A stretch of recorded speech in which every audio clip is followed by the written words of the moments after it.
the summer of 1988, a family of 4 vanished from their quiet suburban home. Dinner was still on the table. The front door was wide open, and the answering machine was still blinking. On tape, a child's whisper, "He's in the house." 36 years later, a forgotten cassette resurfaces, revealing a second voice and a truth no one wanted to hear. August 4th, 1988. Location: Linden Falls, Oregon. The Nolan family is preparing for a birthday dinner. As the sun sets on a tree-lined street, neighbors hear laughter and music. By morning, the house is empty. Plates are full. Chairs are overturned. The back door swings in the breeze. A blinking red light on the answering machine marks 12 unheard messages. Message 8 is a whisper. He's in the house. The rest is static. Until now. April 12th, 2024. Location: Linden Falls, Oregon. The public library in Linden Falls didn't look like much from the outside. Just a squat brick building with mismatched roof tiles and a faded mural of children reading beneath a smiling sun. But inside, tucked behind the genealogy corner and next to the microfiche reader no one touched anymore, was a gray metal cabinet labeled PD Archives, Media Evidence, 1987 to 1991. Lena Reed crouched in front of it, one hand still on her headphones, the other gripping the edge of a drawer she just pulled open. The cassette sat there, loose and unlabeled, coated in a fine layer of dust like a forgotten truth. It wasn't in a sleeve. No number, no date. Just there, as if waiting. She blinked at it, and then she picked it up. Lena had digitized hundreds of tapes in the past 3 months. Most were dull, long-winded depositions, ambient background noise from surveillance mics, even the occasional static-ridden weather report recorded by mistake. But this one was different. From the moment she slid it into the deck and hit play, her breath caught in her throat. The sound was faint at first, muffled, like it had been recorded from behind a door. Then, a voice, high, trembling, a child's. "Please, don't let Mom go in the basement." Click. A long pause. Then the soft mechanical whir of the answering machine rewinding. And another voice. Fainter, slower, whispering. "He's in the house." Lena froze. She reached forward and stopped the playback. The room fell deathly silent. She leaned back in the creaking chair and stared at the recorder. The tape inside kept spinning for a moment after the stop button clicked, as if reluctant to let go of its secrets. This wasn't just a random archival mistake. She knew that voice. Or at least the story behind it. Everyone who followed true crime in Oregon knew. It was the Nolan case. The one with the dinner still on the table. The one with the blinking red light on the answering machine. The one no one ever solved. And this second message had never been mentioned. Lena pulled off her headphones and stood. Her pulse was thudding in her ears now, louder than the whisper on the tape. Across the library's reading room, kids laughed over comic books and an older man flipped through a large-type Western novel. No one else had any idea that 36 years ago, a family of 4 vanished in the middle of dinner, and that their daughter had left behind a final, haunting clue. Until now. She carefully ejected the tape, placed it inside a padded evidence envelope, and labeled it in pen. Nolan case. Second cassette. Found April 12th, 2024. Lena knew the local cops would never give her clearance to take the tape, even if the archive was unofficial, even if no one had touched it in years. But she also knew this town. Things had a way of disappearing here, and she wasn't about to let that happen again. Outside, the spring air was warm and sharp with tree pollen. Lena walked to her car with the envelope pressed to her chest. Her Subaru sat at the edge of the lot, dusted yellow with fur pollen. She slid into the driver's seat, started the engine, and set the cassette on the passenger seat beside her. The whisper echoed in her mind. He's in the house. She didn't know yet what the rest of the tape said. She hadn't gotten that far, but she would. She had a podcast episode to record, 6:48 p.m. Dead Air with Lena Reed. Draft recording log. This is Lena Reed, and you're listening to Dead Air, a podcast about missing persons, unanswered questions, and the evidence we weren't supposed to find. Tonight, I'm going to tell you about a tape that wasn't in the case file. A tape that's been sitting, unnoticed, for more than 30 years. A tape that may rewrite the final moments of the Nolan family, Robert, Marie, Hallie, and Ben, who disappeared from their suburban home in 1988. You've heard the message. He's in the house. But there was a second voice. One no one ever told you about. Until now. The upload screen blinked at her. Scheduled April 13th, 6 a.m. Episode. Title, Message 12. The Basement Warning. She clicked save and stared at the waveform across her laptop screen. Then she pulled out her notebook and wrote one name in all caps, Hallie Nolan. And underneath it, circled 3 times. Why didn't anyone mention the second tape? She didn't know it yet, but that question, just 10 words long, would drag her deep into a story no one wanted reopened. Because the answering machine had only blinked once in public, but privately, it had always been waiting. April 13th, 2024, location, Linden Falls, Oregon. The Nolan house was still standing. It shouldn't have been.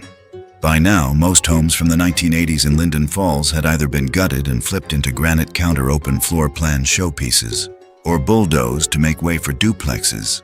But 1043 Willow Drive had somehow slipped between the cracks, unsold, unrenovated, untouched.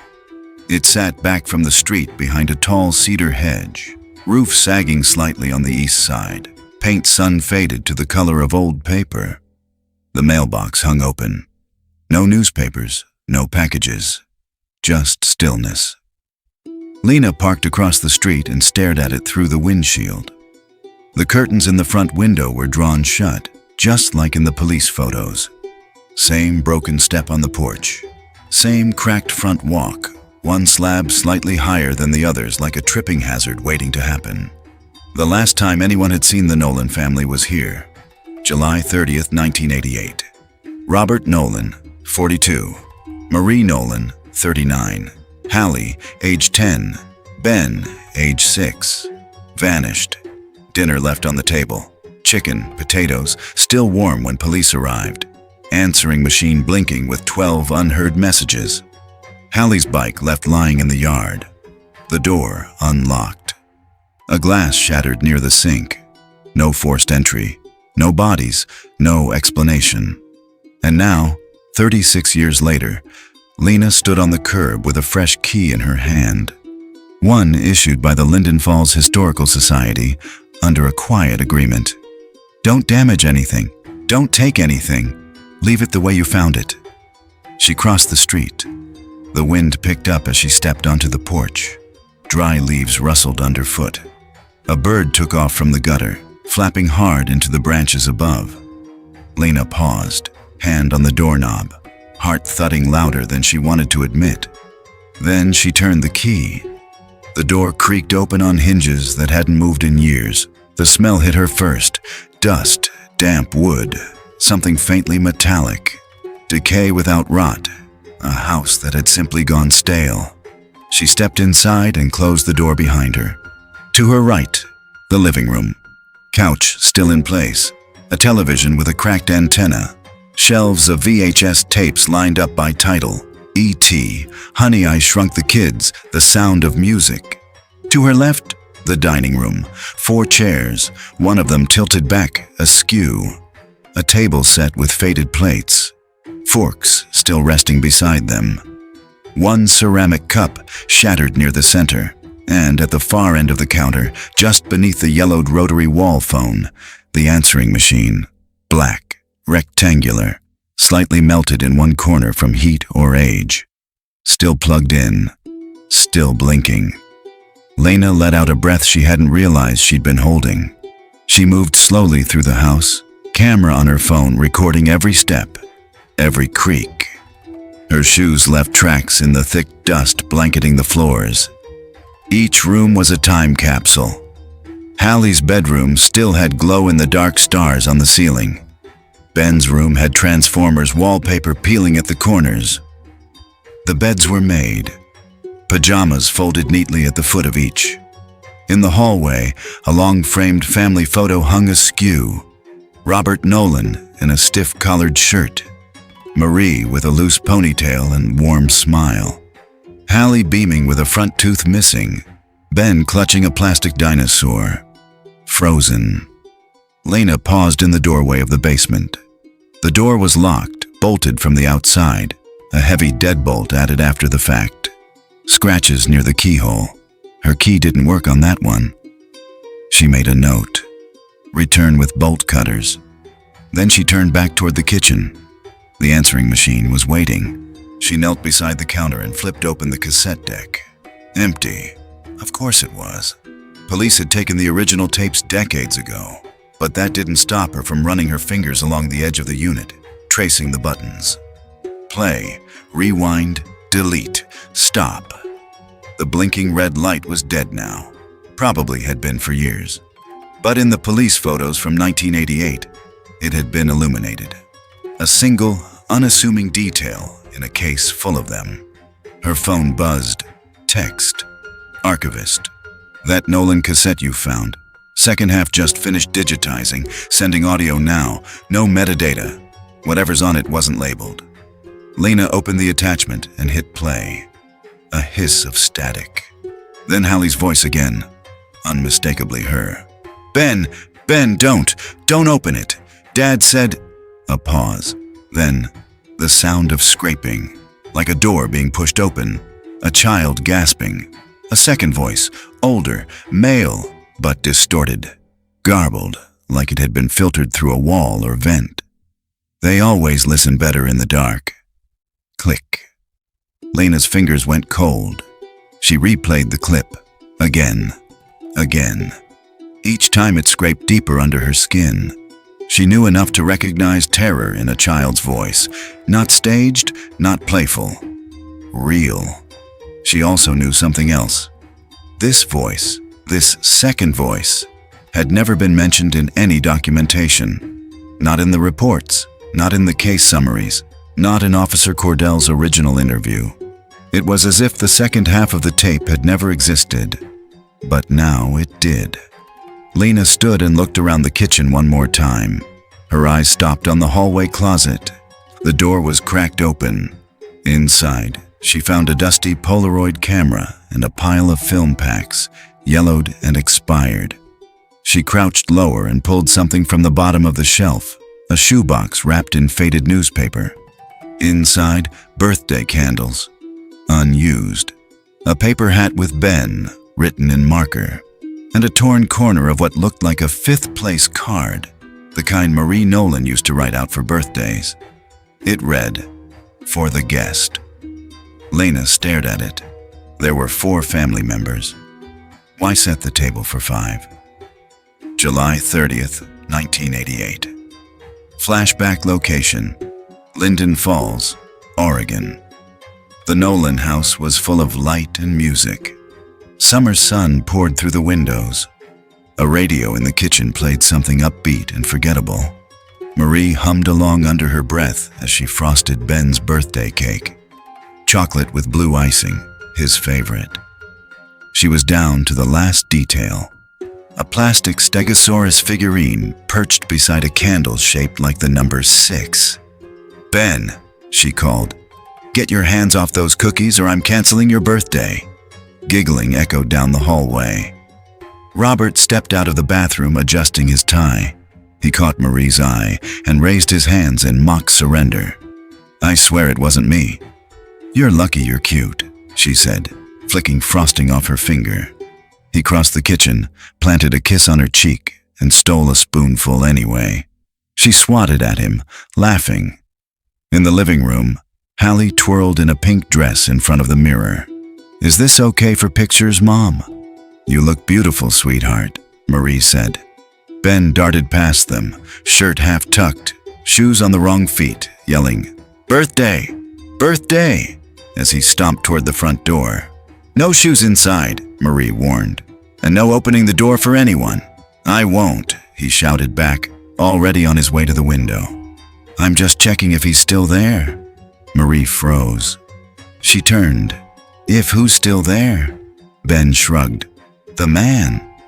Hallie looked up. "He means the man across the street. I saw him too. He was just standing there this morning, watching our house." Marie wiped her hands on a towel, walked quickly to the front window, and peeked through the blinds. Nothing. Just the neighbor's house, vacant for weeks. "Which house?" she asked. "The one with the dead grass," Hallie said. "Number 1042. "That house is empty," Marie said, trying to keep her voice calm. "Are you sure it wasn't just the mailman?" "No," Ben said. "He waved at me, but his hand was funny." Marie stared down at her son. "What do you mean, funny?" Ben hesitated, like his fingers were wrong. That night, after the party had ended and the neighborhood kids had gone home, the house returned to quiet. Marie stood at the kitchen sink, staring into the darkness outside. The backyard was quiet. No movement, no man. She reached to turn off the light and paused. The curtains in Hallie's room were moving. A breeze or something else. She climbed the stairs. The hallway was dim, lit only by Hallie's nightlight, a little pink moon that glowed faintly on the floorboards. She passed Ben's door. He was already snoring softly, one foot dangling off the bed. Hallie's door was half open.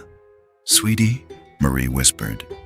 Hallie was sitting cross-legged on the floor in her nightgown, clutching a small tape recorder. "What are you doing up?" "I was recording a message," Hallie said. "For Dad. For if we ever get separated." Marie blinked. "Why would we get separated?" Hallie didn't answer. Marie stepped closer. "Honey?" The girl looked up. "Sometimes, when I wake up at night, I think I hear someone under the floor." Marie's stomach turned. "It's probably the pipes, baby, or the house settling. You know how old this place is." "It's not the pipes," Hallie said. "It whispers." Downstairs, the answering machine clicked. A red light blinked once. The next morning, the neighbors noticed the mail piling up on the Nolans' porch. By the second day, the smell started. Faint, metallic, and wrong. By the third day, the police were called. They found the house unlocked, dinner still on the table, one plate smashed, Hallie's bed rumpled but empty, Ben's shoes near the back door, no blood, no signs of struggle. The answering machine had 12 messages. Message 8 stopped the lead detective cold. "He's in the house." No one ever explained how it got there.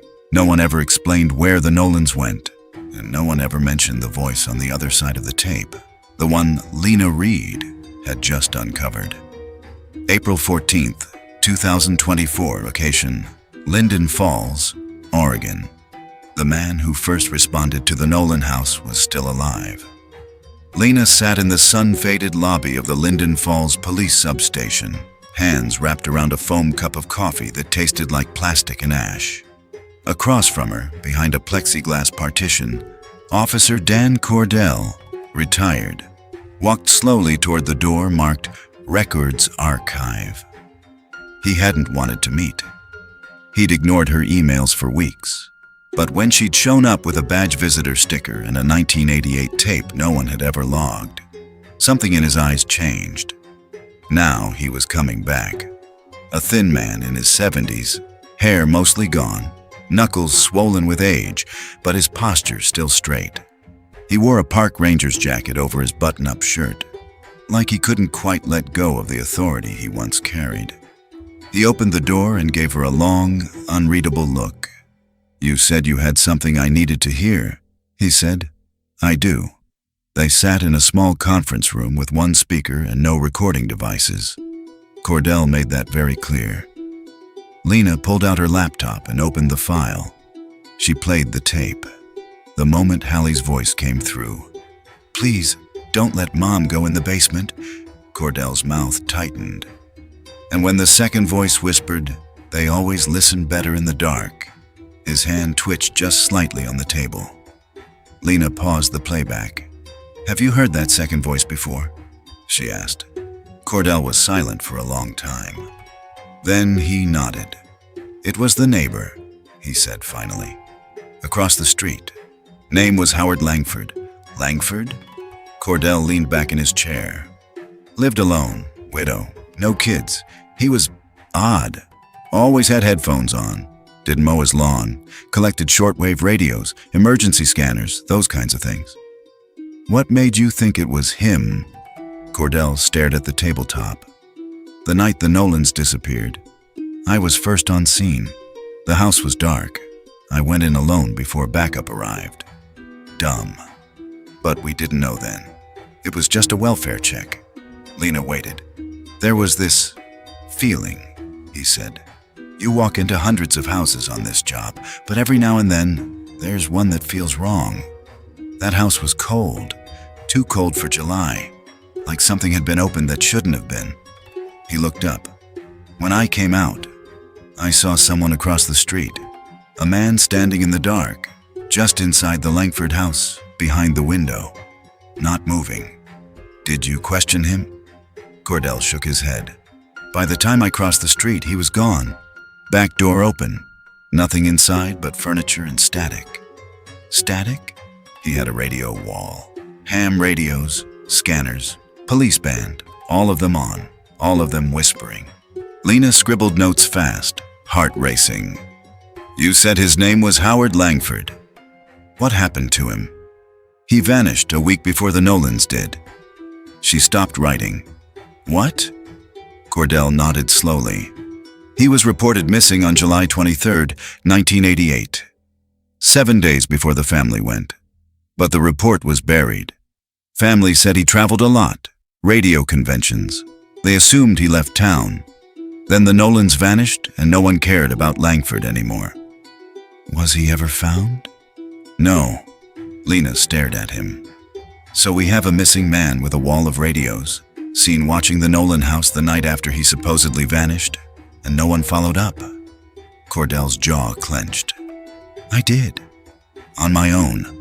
But the mayor shut it down." "Why?" Cordell looked tired. Old in a way that had nothing to do with age. Robert Nolan was his brother. Silence filled the room. Lena's thoughts scattered and snapped back together. "They covered it up." Cordell nodded. "I filed a request to reopen the Langford disappearance in August of '88. It was denied.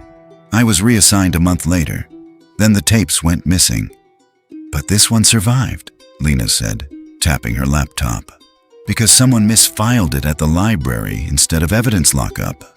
Cordell gave a bitter smile. "Someone must have screwed up. Or someone didn't want it destroyed." Outside, the wind had picked up again.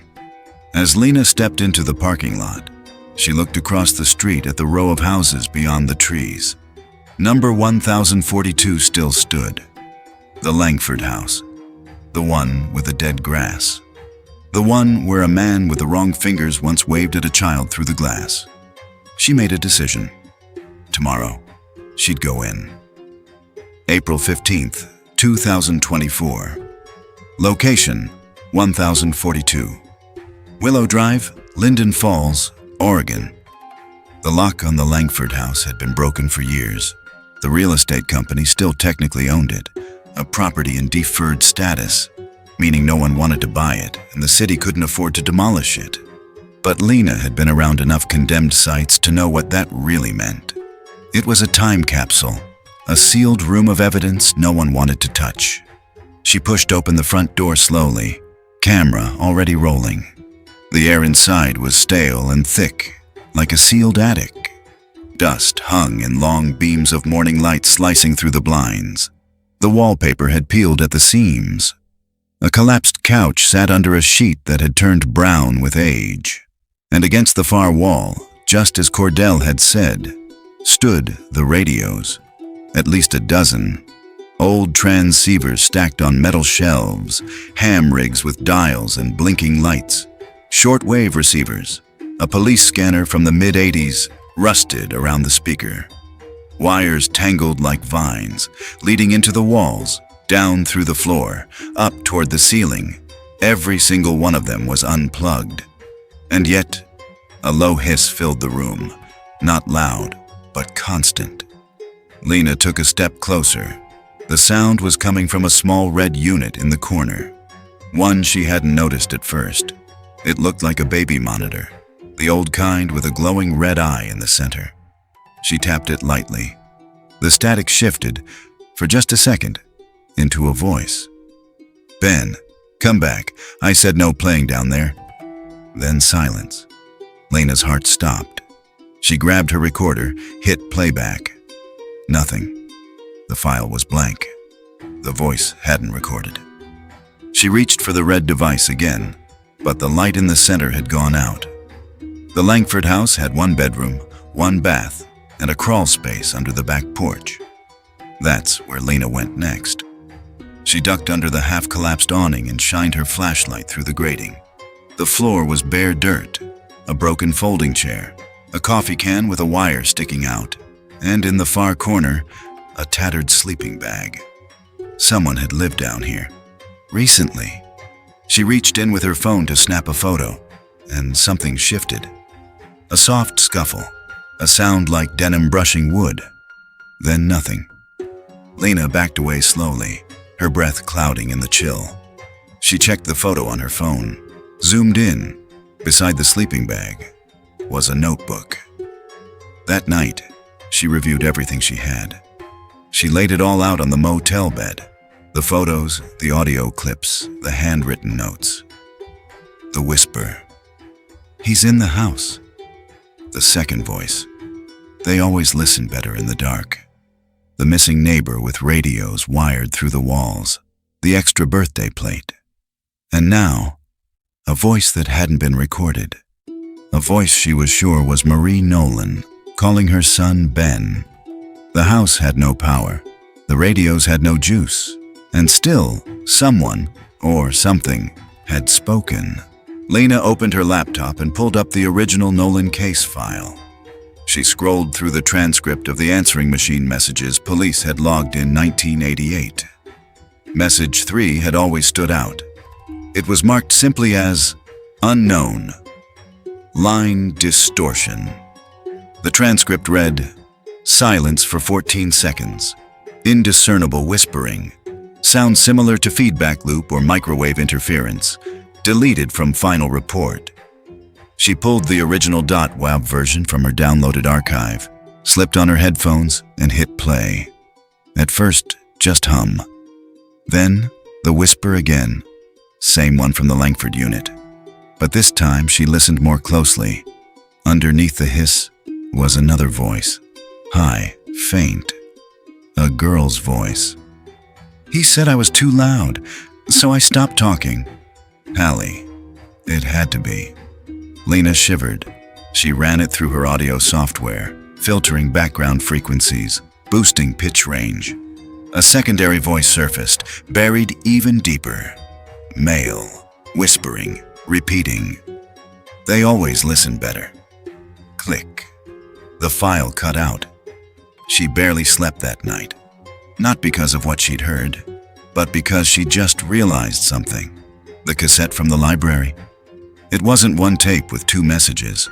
It was a looped sequence, recorded back and forth over the same stretch of tape, layered again and again. Voice atop voice atop voice. As if someone had been taping them over days or weeks. April 16th, 2024, location Linden Falls, Oregon, Nolan residence. Lena returned to the Nolan house just after sunrise, this time with gloves, extra batteries, and a camera crew she hired for her podcast's upcoming YouTube series. She didn't explain everything. Not the whispering tapes, not the man with the radios, only that she was investigating a cold case with new physical evidence. The Historical Society had reapproved her keycard. The property records were still in flux, legally belonging to no one, and everyone. That worked in her favor. What she didn't tell the Historical Society was that she planned to lift the dining room floor, not the entire floor, just one specific panel under the table, because she'd noticed something on her second visit, a detail small enough to miss in a room full of distractions.